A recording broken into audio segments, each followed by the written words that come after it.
Any known conflict of interest Awesome. or appearance of conflict with respect to matters before the Environmental Management Commission's Groundwater and Waste Management Committee? If any member knows of any conflict of interest, or appearance of conflict, please state so at this time. All right, council, we do have a quorum. Thank you very much. First item of business is approval of the minutes from the last meeting. Has the committee had a chance to review the minutes, and do I have a motion to approve? I read through them and I approve them as read. Thank you. That's Commissioner Yarborough. Commissioner Bailey, second. Commissioner Bailey, second. All in favor, say aye. Aye. All opposed? Motion carries. Thank you. We have two action items on the agenda today, and we can go ahead and get started. Go ahead, Director. Yeah, thank Sorry. you. Thank you, Mr. Chairman. Michael Scott, Director, Division of Waste Management. As the chairman noted, we have two action items before the committee this afternoon. The first one is a request of approval to proceed to the full Environmental Management Commission with the periodic rule review reports for 15A NCAC 02L, 02N, 020, and 02P. And this will be presented by Jessica Monty. And then we have a following action item that'll be presented by Bridget Shelton regarding some IMAX. Back to you, Mr. Chairman. Okay. Thank you, Director Scott. Jessica, if you'd like to come forward and start with action item number one.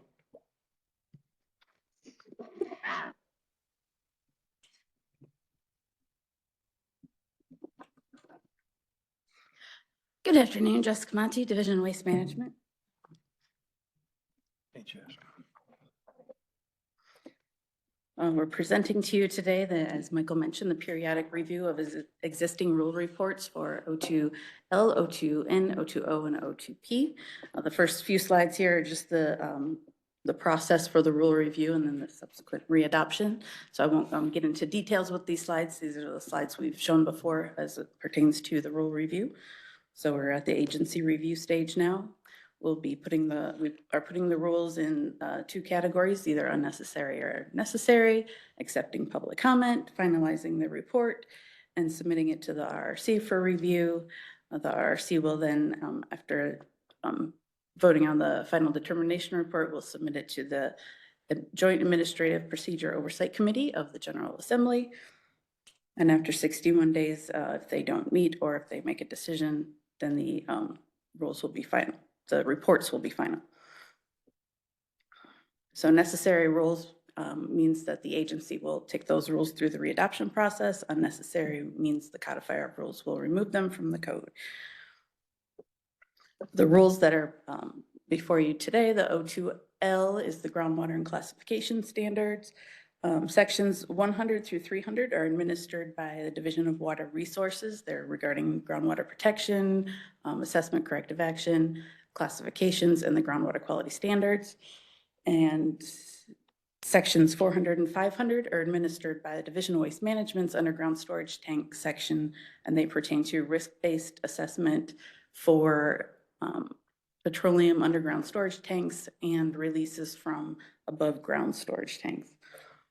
The 02N has the criteria and standards that are applicable to underground storage tanks, such as installation and operation monitoring requirements.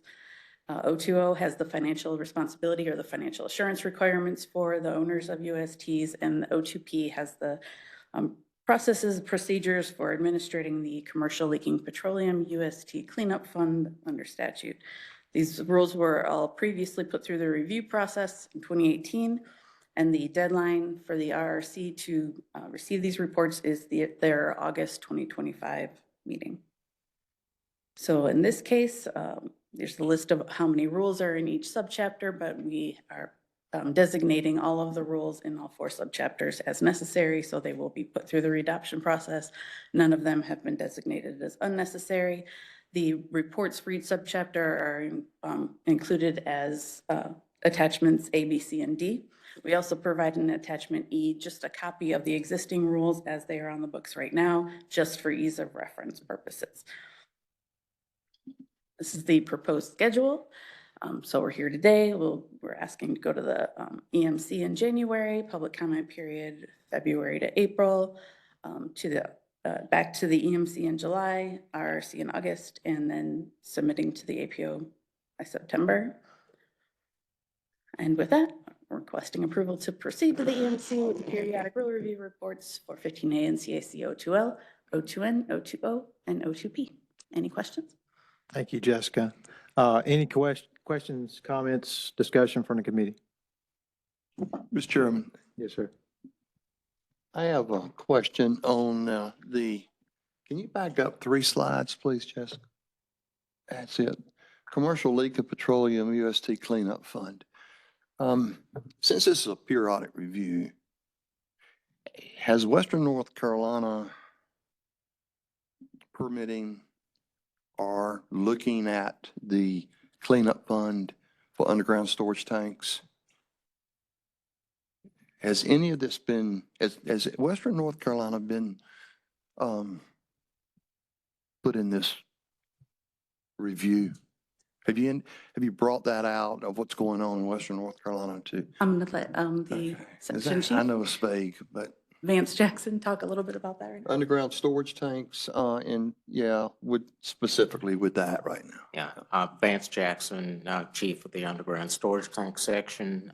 Yes, we are considering that, and part of our process at this point is going through and evaluating damage to facilities. The General Assembly gave us a loan program to deal with the infrastructure involved, the surface damage, and some of the removal of contaminated product and pump out disposal of all of that.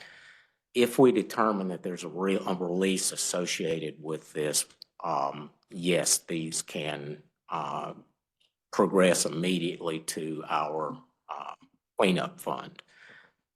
We have also asked for federal funding to support that cleanup, and we have an additional ask to the General Assembly for funding for our oil pollution fund that would allow us to handle the AST portions of it. So we're exploring this as much as we can, but for the USTs, yes, they can proceed directly to our commercial fund. All right. That fund is healthy and it's adequately funded to do that. Good. Okay. Mr. Chairman, a follow up? Yes, sir. Not sure about the funding piece. That was answered. Thank you. I'm glad it's there. The permitting, future permitting, re-permitting of those areas decimated by that, the flood then in those areas. How are we approaching that during this periodic review of the rule? Is there any variances or outside the permitting piece that we need to look at now because of what's happened? Do I need, Director Scott, is that question to you? I'm getting away from the funding part. Now I'm getting into the permitting part, or re-permitting part. We are using discretion with those permits so that we are not waiving permit fees or changing our permit criteria, but we are allowing latitude in payment of those fees in recognition of the fact that if those tanks are not in use, then there's no revenue for the owners and operators. So we are using our discretion, our regulatory discretion, to try to mitigate that burden on the owners and operators. Thank you. Surely. Director Rogers, did you have anything follow up on it? Thank you, Mr. Chairman. Yeah, I would just add is, Vance mentioned on the petroleum side, this also covers other programs in waste management and has been an entire DEQ conversation regarding the impacts in Western North Carolina and facilities that may be coming up for permit renewals or have fees that are due. We've been working with different permittees on those timelines and those requirements, knowing that their businesses have been severely impacted or not completely displaced. So a lot of coordination on that front, and we're looking at timelines and just the best way we can support permittees with the main goal of helping them to get back into business as soon as possible. Thank you. Yes. Commissioner Bailey? Thank you. I'm just curious about this. So the last review was 2018, and now and I wanted to know between 2018 and now, how many of these rules were revised, or are they basically the same as they were in 2018? Do you see what I'm saying? Sometimes rules are amended. So were any of these rules amended since 2018? I don't think, I don't believe so. no, we made amendments during the readoption process, but I don't think we've Yeah, amended but any since then. since Right. 2018, there hasn't been any amendment or any of that, so they're good. Not to my knowledge, no. Thank I you. think we made one correction to, no, I'm thinking of a different subchapter, never mind. Okay, so that's all I wanted to know. So they're basically the same as they were in 2018. Well, whenever they were done with the readoption, so they did the rule review Yes, report. in yes, and 2018, then they had to go. But it might have been Yes, 2021 or 2022 when they finished readoption. right. Yes. Okay, got it. Yeah, thank you. Any more discussion? If I could follow up Mr. King? with Commissioner Bailey. I just want to make sure you were talking, were you asking about O2L or the UST? I was asking, well, 2L has been Okay, changed. Bridget but wanted to make now- sure. But now you've done the review based on the latest 2L. what is on the books right now? Yes. Yeah. Okay, which was fairly recent. Mhm. I apologize for the interruption. Okay, no, that's good. That way we got the whole thing answered. So the UST program ones have not changed since 2018. And Bridget was standing up to correct the 2L part of it. Yes. Thank you. And my follow-up, Mr. Chair, is that in order not to be reactive but proactionary, this is not the first time North Carolina's seen a flood. It's Eastern North Carolina. Thank goodness we have the help going to Western North Carolina. But if it needs to be revised, if there needs to be something in the permitting piece, I just didn't see it reviewing this periodic review. And if there are amendments or adjustments to the rule, how does that work moving forward so we could be proactive for any future pieces like we just went through? Director Scott, sorry. Yeah, thank you, Mr. Chairman. Yeah, I think the underlying item here is this is the initial designation, as Ms. Monty walked us through. So either these rules are categorized as necessary or unnecessary. They're all categorized as necessary. So this is the initial report. We would come back to that stage of rule changes or modifications. To your point, Commissioner Keene, if there's adjustments due to natural disasters like Helene or Eastern North Carolina impacts in the future, there'd be opportunity to further discuss that. We're simply saying none of these rules are currently proposed to be deleted from the administrative code. Thank you. This is just following the administrative process of rules review. And Commissioner Bailey is a good point that 2L is under revision now, out for public comment still. Yes. So that this is just an administrative process for renewing the rules or taking them away. And any changes will be done outside of this particular process. Okay. Any further committee discussion? Hearing none, entertain a motion from the committee. I so move. This is Commissioner Bailey. Commissioner Bailey, and your motion is to, go to the last slide. I'll say it. Okay. I move to request approval to proceed to the EMC with the periodic rule review reports for 15A NCAC 2L, O2N, O2O, and O2P. Thank you, Commissioner Bailey. We have a motion on the floor to move forward. Is there any discussion on the motion itself? Hearing none. Oh, yes. Yeah. The second, yeah. Thank you. Hearing, any discussion? Hearing no discussion, all in favor say aye. Aye. All opposed, say no. Motion carries. And thank you, Jessica, for that presentation. Thank you.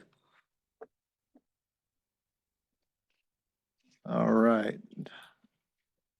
Moving to action item number 2, Bridget Shelton.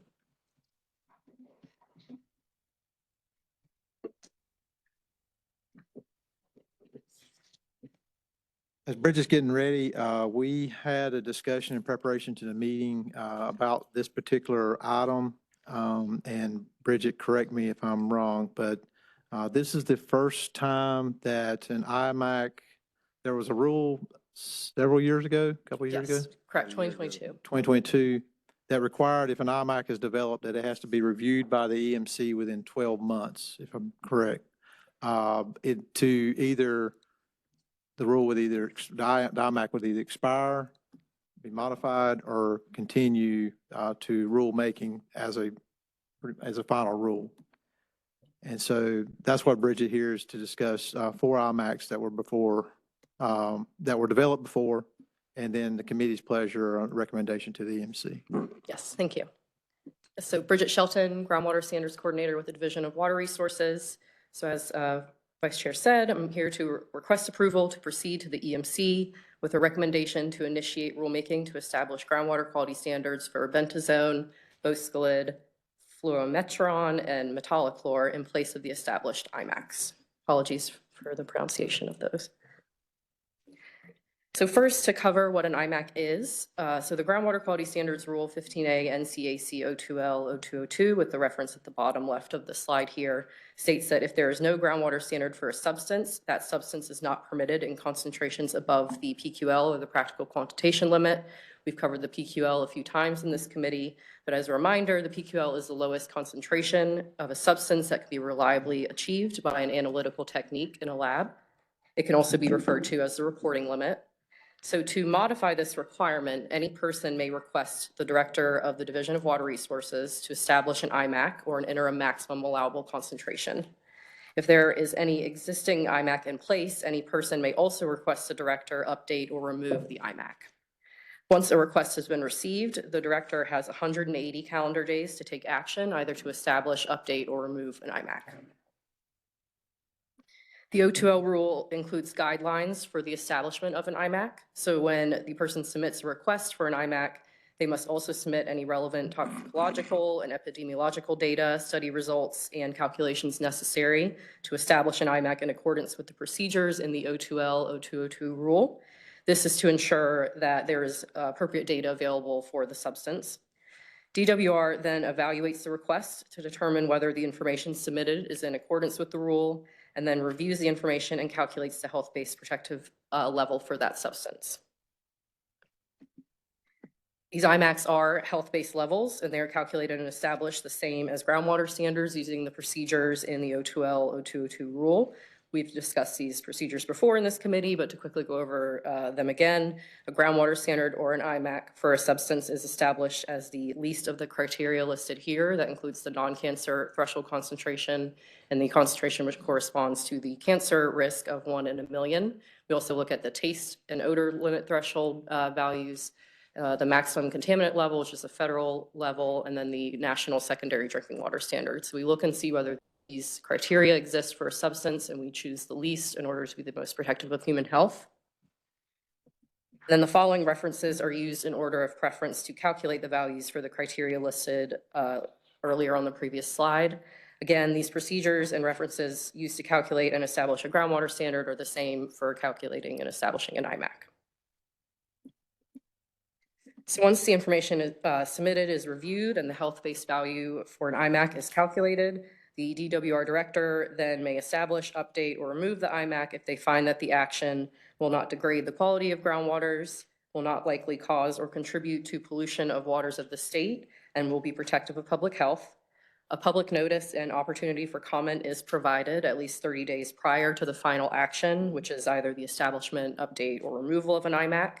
And then once a final action is taken on an IMAC, the EMC is also provided notice within 30 days. So once an IMAC is in place, what happens? So within 12 months of the establishment of an IMAC in accordance with the rule, the DWR director makes a recommendation to the EMC whether a new groundwater standard in place of the IMAC should be established or whether the IMAC should expire. Once that recommendation is presented, the EMC then makes the decision on whether to initiate rulemaking. If the EMC decides to initiate rulemaking, then the IMAC will remain in place until the groundwater standard is adopted, which takes place through rulemaking. Or the IMAC remains in place until the EMC declines to adopt a new standard. So that option here means that if the rulemaking process has begun, and during that rulemaking process, for example, after the public comment period, the EMC decides to not adopt a new standard in place of the IMAC, then the IMAC would then expire. Also, after the director's recommendation is presented, if the EMC declines to initiate rulemaking, then the IMAC expires. Just want to point out here that if an IMAC expires for a substance and there is no groundwater standard in place, then the PQL would then be used as the limit for that substance in groundwater, as touched on earlier. So this process is why we're here today. We received an IMAC request in August 2023 to establish IMACs for 4 substances, bentazone, boscalid, fluorometron, and metolachlor. We received the request from ELM Site Solutions for an inactive hazardous site project at a formerly operated BASF agricultural test farm in Holly Springs. So DWR reviewed the request and calculated the health-based protective levels for each substance. There was a public notice and opportunity for comment in November 2023. We received no comments on this action, and then the 4 IMACs were established by the director on January 18th, 2024. So here's some information on those established IMACs, including their values highlighted here. So more information on the data used to calculate these values is available on our website and also included as an attachment for this item. 3 of these substances are herbicides and 1 is a fungicide. The IMACs are all based on the non-cancer threshold concentration and calculated in accordance with the rule using EPA references, including EPA's Integrated Risk Information System, or IRIS assessments, EPA's Office of Chemical Safety and Pollution Prevention, and an EPA Office of Water Health Advisory. So now to present the director's recommendation for the EMC. So the DWR director recommends that the EMC establish groundwater quality standards for bentazone, boscalid, fluorometron, and metolachlor in place of the IMACs during the next groundwater standards triennial review, which is expected to begin rulemaking in early 2025. Thank you, Bridget. Can you go back to slide 9, please? And the PQL for each of those, do you know what that is? I do not, sorry, I can Okay. follow up. It's much lower. I would than what assume it would be remember. lower. Okay.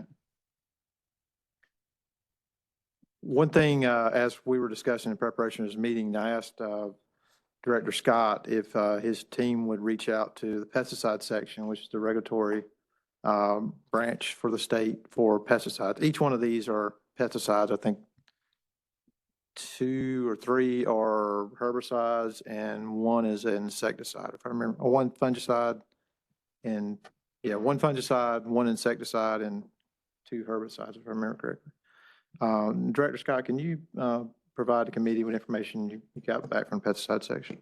Yes, thank you, Mr. Chairman. So the Vice Chair did ask us to reach out to the Department of Agriculture's pesticide section. We spoke with their director on the call and also followed up with their toxicologist.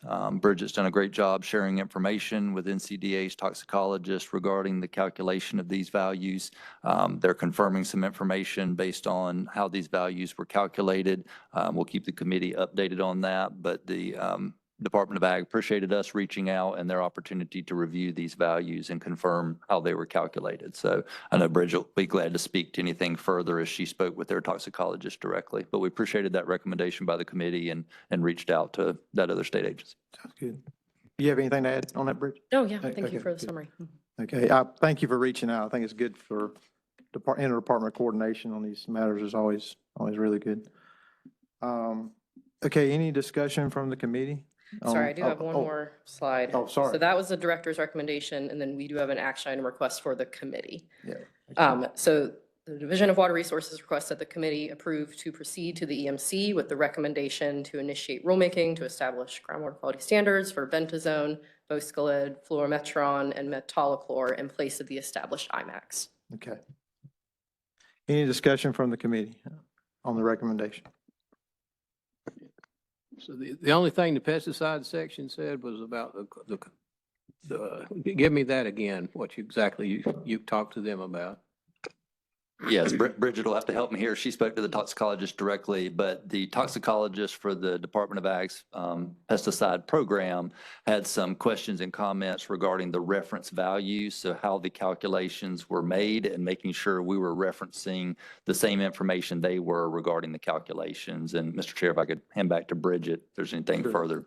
Yeah. So the toxicologist reviewed our work, was in agreement with most of them. She did point out one other value that we missed for bentazone, which we're reviewing right now. But there is an opportunity during rulemaking to present those changes if we decide to go forward with those changes to you all.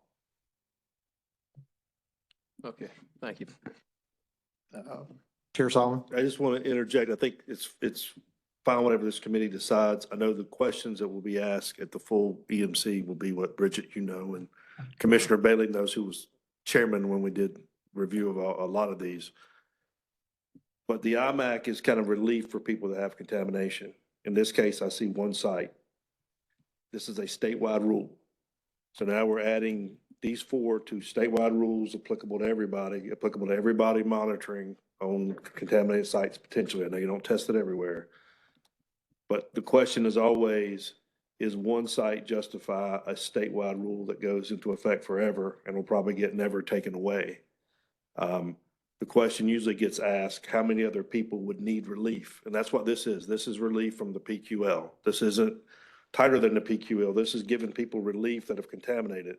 I think when we get to the EMC level, we will have discussions from some of us that says, this one site could get relief in other ways. It could get a variance. Corporations don't want to go through variances. They don't want to go through SOCs, but in lieu of making a statewide rule, that one violator can get relief potentially in other ways. And so that'll be the question before the full EMC, I think. I don't doubt that this is good to keep moving and keep on a rule so the committee can decide, but I just want to share that on a statewide rule. Commissioner Yarborough? And that's the main reason I asked what I did. I know all those materials very well. One of them is extensively used in a lot of acreage. And just like you just said, that was an IMAC for one specific spot, one particular area, one soil or whatever. If you have this over this whole state with as many soil types as we have, are we going to have an issue later on in agriculture for these contaminants that might give us some heartburn at some point or another? But that's the only reason I asked. I guess one thing on that note, and correct me if I'm wrong, Director Scott, this is a remediation from a groundwater contamination site, not necessarily an application issue too. So that's another part of it as well. Okay, any more discussion on the recommendation to the commission? Yes, Yeah, Chair King. Mr. Chair. And that's why I'm glad you come as the chairman of the EMC, as the next FISHO member, because you just enlightened me on something. The same committee now. Well, I know, but you said it was the only one. So is there a course out for this one before we set a state standard on this and tie it in with groundwater? You mentioned there was is there something that we've got in place that we don't need? Yes. No, the question is, do you need this to be a statewide rule versus, right now it's an IMAC and it's got to be converted or some other thing's got to be negotiated for that site, or we make that site move to a PQL. Right. I'm just asking if it's in the public interest and good that we create, every time we have one person ask for relief, we create these things to be regulated across the state. Yeah. I understand that part. And is it a cleanup piece? Is that what it is? I'm asking, let me ask the staff, what kind of cleanup are we talking about? The IMAC was established for groundwater contamination as a cleanup measure. This is not setting a standard for application, is what I was saying earlier, but point well taken is, does the committee's recommendation to the EMC want to proceed forward with a rule making for one particular site and one particular impact to make this a statewide? And that's what's before the committee right now. Yeah, And my question, in the if I could, okay, go ahead. if I could though, then ask, what tools in the toolbox does the department have to justify getting this issue taken care of without having to set regulations or standards, more standards in this, in these chemical pieces? Director Scott, Bridget? Yeah, I can start. You know, I would comment initially that the IMACs are applicable across all 100 counties of North Carolina. So Chairman Solomon's correct. A lot of them originate from a site, singular statement, right? But they're applicable, Murphy to Manio. So it's the same thing the committee's also discussing regarding the rule. But understand, rulemaking is often tied to what's the scope of the problem. And I think that's what you're speaking to. Is it one site or multiple sites? So here, Bridget and the team are bringing this forth as the rules require us to update the committee and the commission once an IMAC's been in place for a certain time period. The question on the table is, what are the other options besides PQL, if I'm understanding it correctly? Because that is an option that's already in the slides. This site defaults back groundwater cleanup to the lowest level the laboratory can detect. If not, the other option in the slides is the commission considers adopting it into 2L permanently. I think I'm hearing the committee asking, is there a third or fourth option, which we may need to discuss further. But those are the two options that are on the table: default back or move it into permanent rule. After that, is there some site-specific agreement we can reach with the facility? That would be the third option, as I think I'm understanding the committee ask, you know, for more information on that front. I don't have a final answer. Correct. And let me interject too. What I was going to add too is sometimes, of course, Michael is right because he sees these all the time, but sometimes it's one site. Sometimes it may be applicable to an industry or multiple sites across the state. In those cases, we were asking back then, when we were converting these to rules originally from old IMAX to rules, was how many people are using it. Now, it's only been there a year, but I guess my question would be at the MC level, if there's 24 sites across the state that may use it or need it or want to use it, that'd be fine. But if it's just for this one site, that's the, and then Michael, I think Director Scott, you're right. That's what we're looking for is there an intermediate way to do this for this site? If we think that's the right thing to do, short of going to a statewide rule. So to answer that question, Director Scott, I mean, have you seen, or Bridget, have you had contamination levels for remediation for these 4 compounds at other places? Has it just been isolated to this one? I'll let Bridget field it. I don't know I'm of not sure other. about contamination. I know that these 4 are used around the state, yeah, but I'm not sure about Used contamination. extensively, but I mean, have to have been remediated at some point? Yeah, I think the difference here, as the slides indicated, this is a research facility. There are agricultural operations, but this is not a farm in quotations. yeah. It's a research facility that's undergoing environmental assessment for what happens next. My understanding is the facility's closed. It's no longer an agricultural research facility. So they're looking at what's next for this property, and it's up to the property owner's choice.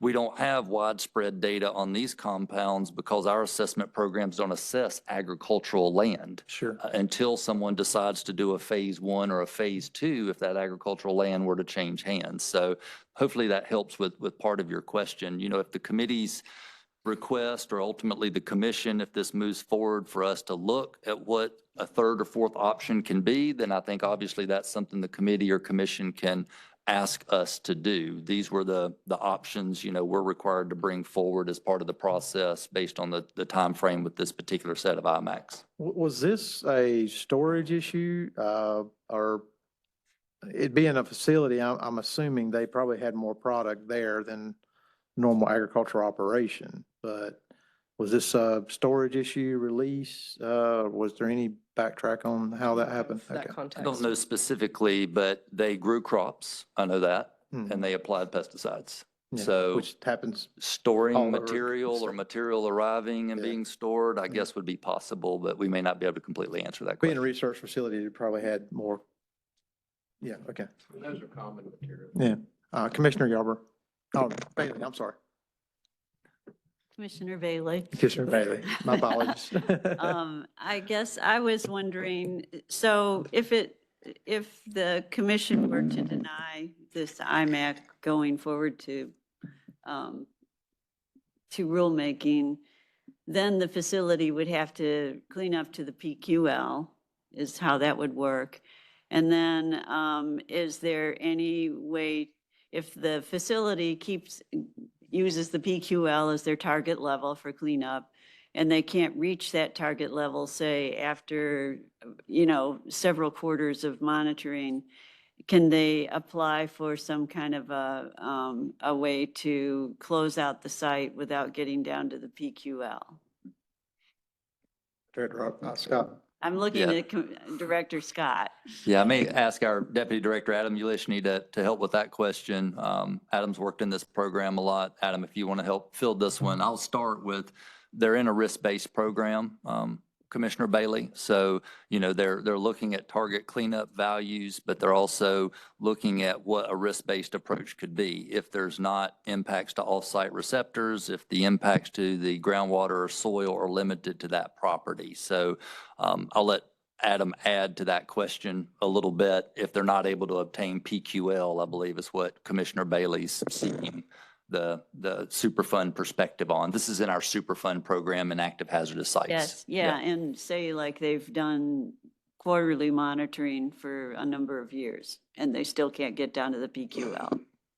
Yeah, Adam Ulishny, Deputy Director of Waste Management. Yes, that is correct. Michael is correct. And they have the risk-based option. We do have a risk-based remediation program. If they could assess to the PQL, they're going to have to identify the way the risk-based program works, the amount of contamination acres, and there's a certain fee they're going to have to pay in order to enter that remediation program. And then there's an oversight fee that they have to pay for that remediation program. But they could enter a risk-based remediation.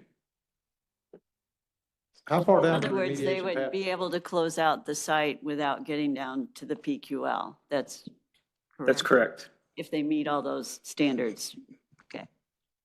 How far down the remediation path are they with this IMAC? Are they close to closing or? To my understanding, this IMAC was put in place so that they can finish their assessment, i.e.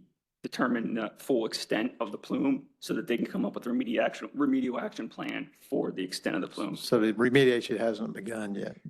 No, it has not begun yet because your remediation is based on what you have to clean up to. So they use the IMAX to define the plume, the problem, and then now they have to come up with a remediation plan based on what they have to clean up to. Commissioner Yarber, do you have? No, I read that and it answered my question. Gotcha. Oh. Commissioner Bailey, got it right that time. didn't you? So in other words, if they're defining the plume, if it had been the PQL, the plume might have been bigger. Correct. And so we're talking about a smaller plume possibly Correct. because of the IMAC. Because the IMAC, and the IMAC is based, as Bridget can probably explain better, it's a health-based standard. So we're regulating a health-based standard to which they have to clean up, not just a standard that a lab can detect, however far it is. And then another question, just to follow up, do you know if there's other sites that are using this that might be coming into your program? Or as far as you know, this is the only one using I'm this not familiar IMAC? with another site. Thank you. That was really helpful. That one. Director Scott. Yeah, well, just one follow-up comment. I think one thing for the committee's consideration, based on this dialogue, if it defaulted to PQL, as Deputy Director Ulishny stated, they could pursue a risk-based remedy. A risk-based remedy is going to come with restrictions. So this property has ceased being used as an agricultural research facility. It's transitioning to something that's next, right? And we do a lot of that. What development or options coming after that historical use? The risk-based remedy is going to come with restrictions and requirements defaulting to PQL. If they can clean up or assess to a standard that's higher than the PQL, you may not have those restrictions because you've met 2L. So that's the balance, right? As facilities close and they're trying to clean up, they want to clean up to a standard that facilitates financing, repositions it for what's next. So yes, they could get a risk-based remedy, but it may come with requirements under statute that then limit that property. Not, that's for the property owner to work through, but just, that's something else to think about. Thank you. Very helpful. Okay, any further discussion? So what's before the committee right now is to make recommendation to the full EMC as to whether this rulemaking, to move forward with establishing rulemaking for these 4 compounds or something else. So what is the committee's recommendation? Mr. Chairman, as you know, I like working committee, and with this dialogue we've had, my recommendation would not be exactly that, because there are other tools in the toolbox. And personally, I like to see, not personally, but as a committee member, I would like to see us explore those opportunities before we lay this out to the EMC to discuss a statewide rule. I don't know how you would want that, but So- it's not exactly the way that is written.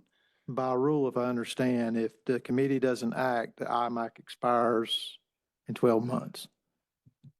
So, Rule says the if the And there applies, EMC, there, it goes back to the economic piece. Gotta come to us. gotta go to Yeah, EMC, follow up.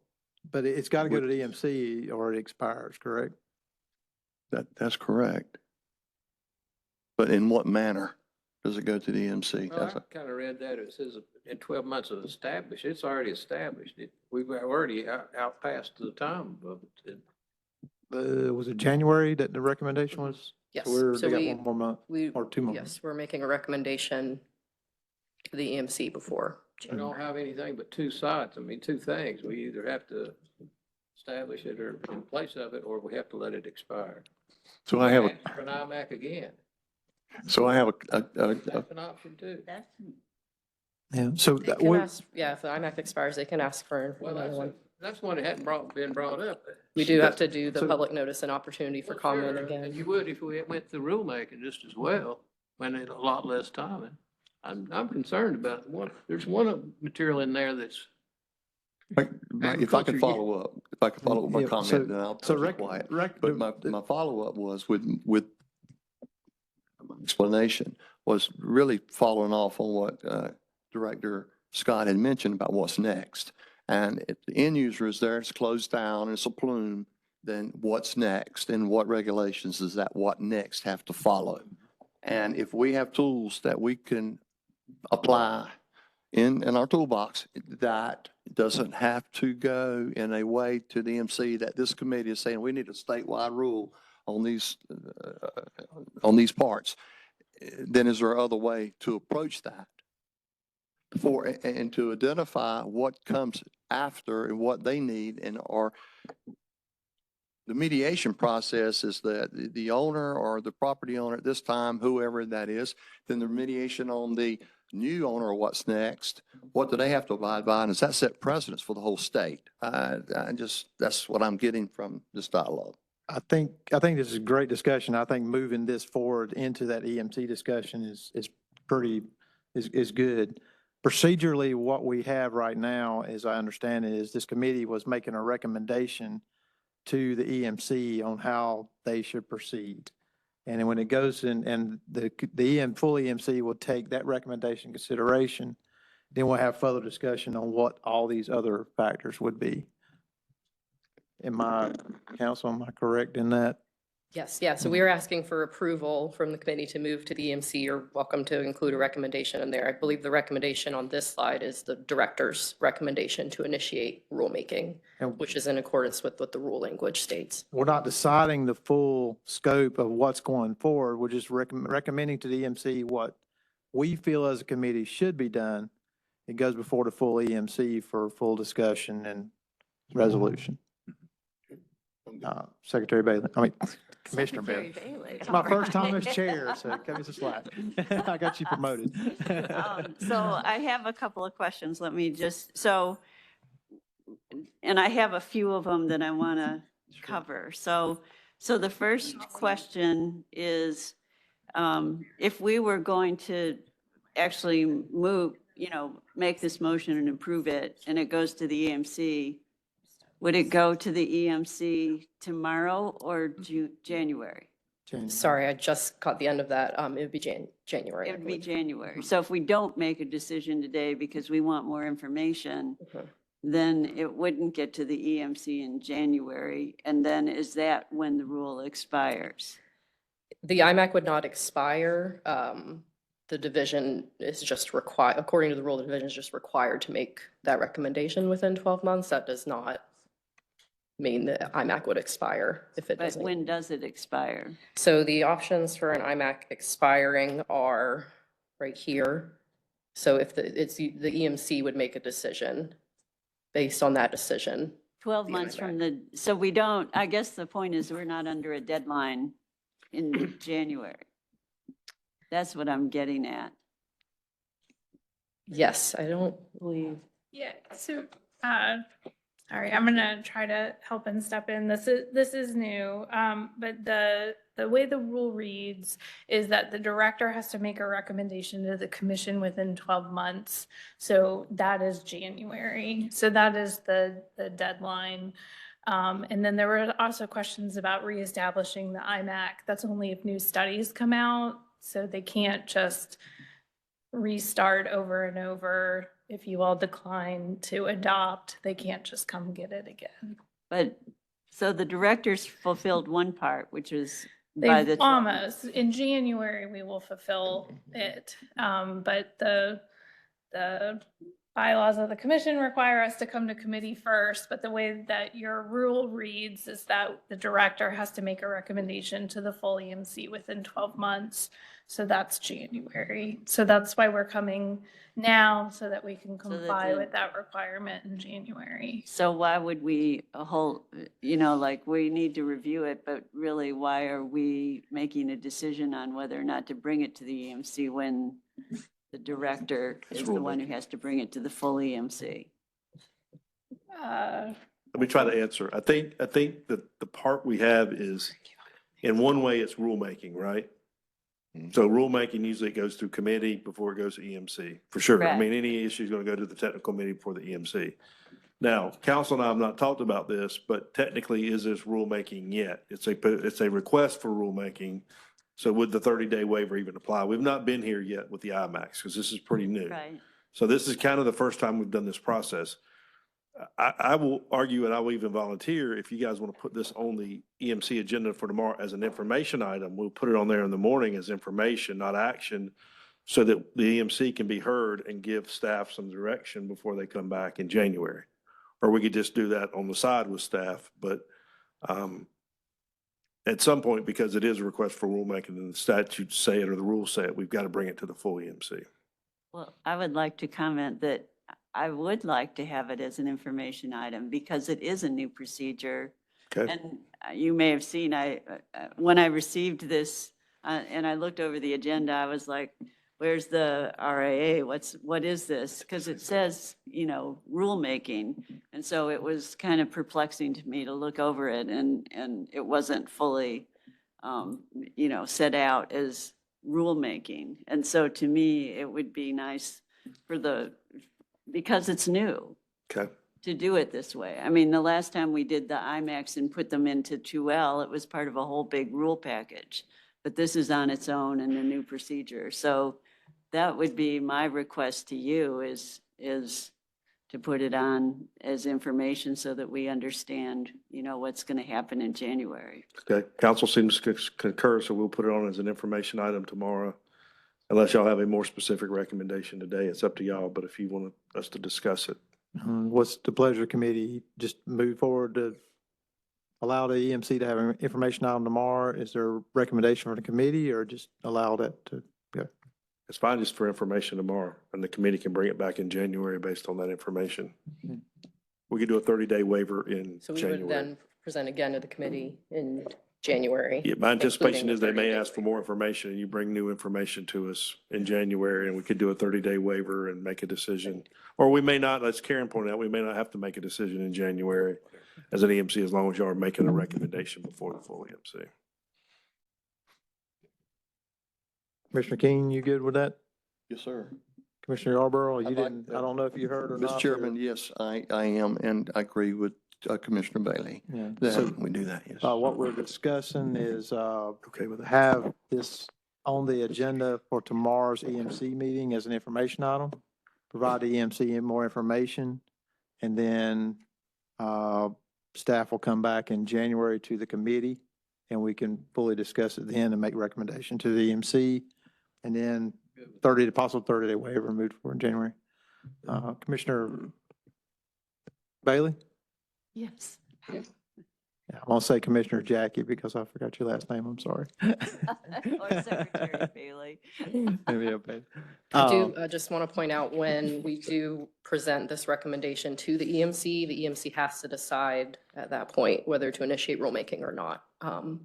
Or else the IMAC would expire if they do decline to initiate rulemaking. In January. January. Right, which can be just, you can point that out tomorrow. So I think that's why it will work really nicely. Okay, so we're all good on this one? Everybody nodding, I guess? Just for clarity, though, we're not, it's an action item, but we're not, I would make the motion. I would make the motion Yeah. to push it forward to the EMC as an information item for their final, I will for make that clarification. motion. This is Commissioner Bailey. Commissioner Bailey. I will make a motion that we'd like to have this on the full EMC agenda tomorrow as an informational item.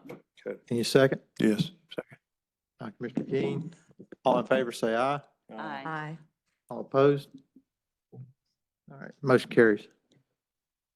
I'd just like to say thank you. It's a new procedure and it's always a little rough when you start something and you haven't had to do it before, so. Thank you. Secretary Kelly, you have been sitting back there quiet. I didn't mean to ignore you, but I didn't know if you wanted to speak to the committee or not before, as we're getting to the more information on. I know. I think since this is the last committee of the day, I think I've met everybody, but just wanted to stop in at each committee, watch some of the work being done. I'm going to address you tomorrow, give you a Hurricane Helene update, and talk about some of the areas that have been of interest to you. But it's been fascinating. Love the discussion. Thank you so much for all your work and all you're doing for the state. Thank you. Appreciate you being here. Upcoming agenda items, November 14th, 2024, the EMC agenda item, request approval for periodic review of rules for 15A NCAC O2S. That was Jessica. Yeah. This says November 14th. That's on tomorrow's agenda as a item before the full commission, Mr. Chairman. Thank you. It's getting late in the day. Apologies. Future committee meetings, we'll have our next committee meeting January 2025. Director remarks, Director Scott. Yeah, thank you, Mr. Chairman. I'd like to thank the committee for their attention to the two action items today. Secretary Kelly is going to provide an overview of all the Hurricane Helene related work tomorrow. But I'd like to really thank all of our staff that have been engaged on that important response effort in Western North Carolina.